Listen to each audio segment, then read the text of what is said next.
Have you been recently plagued with Windows actually overriding your GPU drivers, so your AMD, Nvidia or Intel GPU drivers, and actually mess up your whole system? And you want to fix it, obviously? Well, then this is the video for you, as I will show you how to fix this issue in 2 minutes, or even less than that. But before... Today's video sponsor is GVG Mall, bringing you all the software deals you need, like Windows 10, Windows 11, Office 2021 with a new Windows 11 design, and even Windows Server 2022. For all of these, you can use my SKG discount code for 25% off, getting a Windows 10 serial key for only $16. Then use the key on your Windows settings and you'll have an activated system. And well, all you have to do is actually go into the search bar and search for Advanced System Settings, open that menu and go to the Hardware tab.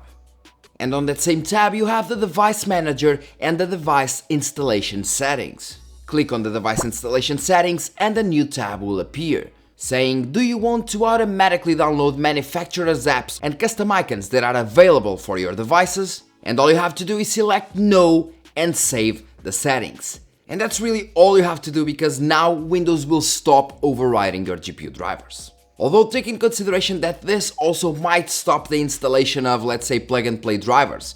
For example, if you connect a pen drive to your computer, or if you connect, let's say, not a pen drive, but possibly, let's say, a Wi-Fi pen drive, if you connect it to your computer, Windows might not install the drivers automatically, okay? This is just a thing. I don't know if it will happen or not, but this might happen in your system, okay? So take that in consideration. But overall, it should work fine and dandy, but Windows won't install the drivers automatically and won't override your GPU drivers, okay? So if you need something else apart from that, well, you can always go back and re-enable the setting in order to have everything working properly. And if Windows starts doing that again, overriding your GPU drivers, you can just go back and select the No option once again, okay? But basically, in 2 minutes or even less than that, you can stop Windows from overriding your GPU drivers.